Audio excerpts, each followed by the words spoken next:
Mr. Edison Miller was in the Vietnam War. The Vietnam War is also known as the Second Indochina War. It's also known simply as the American War. It occurred in Vietnam and was from November 1st, 1955 to April 30th, 1975. He enlisted in the U.S. Navy in 1949 at age 18 and served 24 years in the military. He served in both the Korean War and the Vietnam War, both as a pilot. He was shot down in the Vietnam War and spent 5 years and 4 months as a prisoner of war. Prior to being shot down in Vietnam, he was commanding officer and flew 70 combat missions. When he returned home, he retired from the Marine Corps and received 32 combat medals and decorations. Some included the Purple Heart and the Distinguished Flying Cross. The Vietnam War had a strong impact on the U.S. The U.S. military costs were $111 billion. The U.S. military aid to South Vietnam was $16 billion. The U.S. economic aid to South Vietnam was $7 billion. In total, this was $134 billion. The total in 2015 dollars would be $1 trillion. Edison Miller was formerly known as Eduardo Kennedy by birth certificate. He was put into an orphanage since birth. This orphanage was mostly farm in Davenport, Iowa, where he learned how to take care of chickens and milk cows. He was also taught how not to complain or whine. While playing with the animals in the farm, he was also taught how not to complain or cry when being hurt. Although he would have been hurt, he learned how to control his emotions. At the age of 5, he was taken into a foster home in Clinton, Iowa, where he had a foster brother and foster parents. Both him and his brother were in the same high school and played many sports like football and baseball. He ended up graduating at the age of 17. He enlisted at the age of 17, rather he was really small. His brilliance took him to piloting school for 3 years. In his training, he was taken back to his football experiences, where he was reminded of many of his high school memories. Mr. Miller was just a teenager when he started training. He soon became a pilot at 17 and started to train. During boot camp, he had to practice with football players, which is a surprise for him. Mr. Miller went to Florida for a 2-year program, but was so good he finished in 16 months, which led him to become Second Lieutenant Marine Corps pilot. And then he met his naval officer. The officer in the Navy, and he had a eraser and a piece of chalk and a daily flight schedule for all about 6 chalkboards. So I just told him, this is the kind of things I did all my life. I just told him, hey, I want to introduce myself. Told him I'll always be ready for the next 6 flights, so you can schedule me for anything. And because he'd go down the blackboard to erase names all day long and write new names in. So I just introduced myself and told him I'd be ready for that whatever next 6 flights coming up. After all this hard work and training, he eventually gained power over one squadron of his own for Vietnam. During service in Korea, he had flew 53 combat missions. He served as a forward air controller with the 1st Marine Division. He did his 53rd combat missions with the 1st Marine Air Wing. Later, he was assigned the Naval Intelligence Office liaison to the National Security Agency. Being a pilot takes a lot of training and much awareness of your surroundings. I feel he put a lot of effort into becoming a pilot because he had to learn how to guard his and our lives in the air. And even knowing that risk, he still did it. Friday the 13th of October in 1967, Edison Miller was caught in a terrible situation. Everything was shutting down except my engines. My engines kept running, but I had no radio, no navigation, nothing, not hydraulic pressure that handled our controls and things like that, and air bottles that were emergency controls. All those things were shutting down. And I'd already told, in those days, we had this rule or something that we were only supposed to fly one attack run in North Vietnam, period.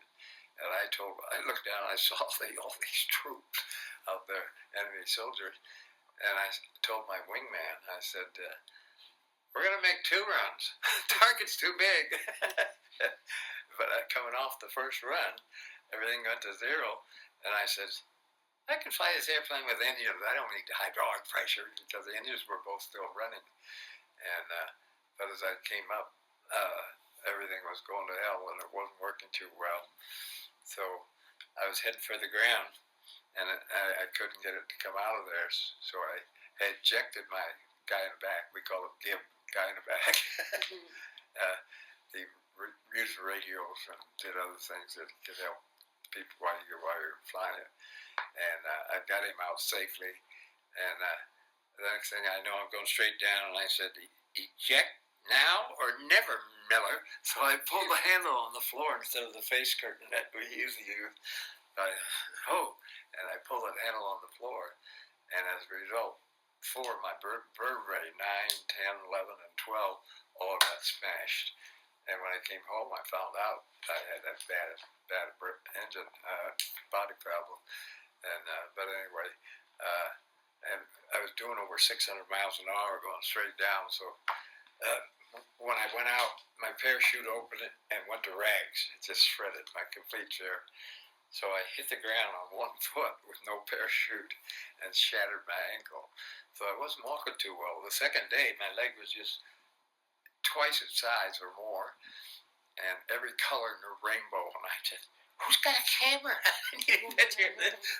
That's my attitude. I came out of the orphanage, but nothing bothered me. As a prisoner of war, he was put into a 10-foot deep hole. He was kept there for 10 days. He was only fed 2 bowls of rice a day. This, as you know, isn't enough to keep strength in a person's body, and this made him very weak. He knew that he had to start moving around to regain his strength back. The reason he also did it was so he can prove to them that he could walk. If he didn't prove this, he probably would have stayed there and died because of starvation and his body weakening. Eventually, he regained his strength because of him moving around, and he was able to prove that he was strong enough to walk and keep going. And I thought that was very impressive, that he could regain his strength with just 2 bowls of rice a day. It takes a lot of motivation to actually keep going, and with that much amount of food, to regain strength, to prove that you can keep going. This truly took a lot of strength and effort. When Mr. Miller came back 5.5 years later from the war, he came home to no clothing, socks, nothing. His family thought he was dead for 3 years. I came home to no clothes. Why do you say clothes for a dead man? Neither the Marine Corps or my family had saved any clothing. Uniforms or civilian clothes or underwear or socks or anything.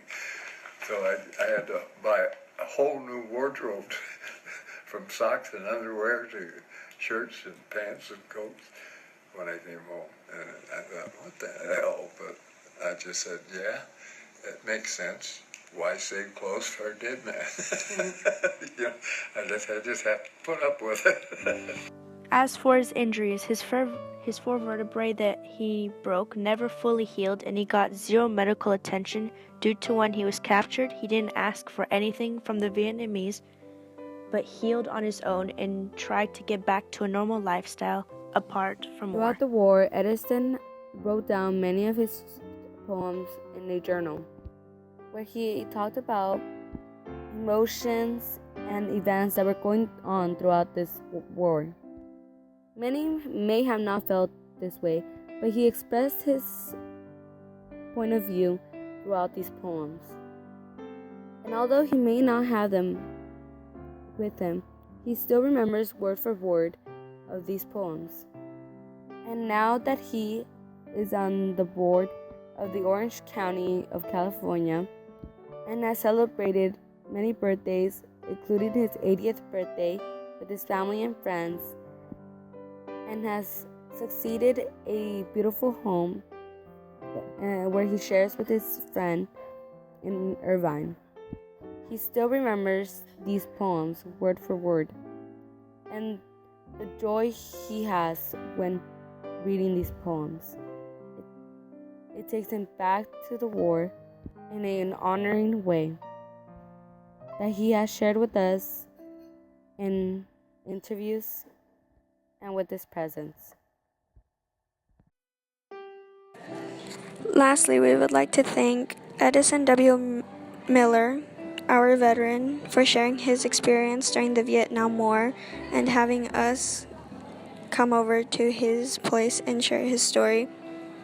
We know that this is something that takes a lot of courage to talk about because it's something very intense that can impact someone's life and views on the world.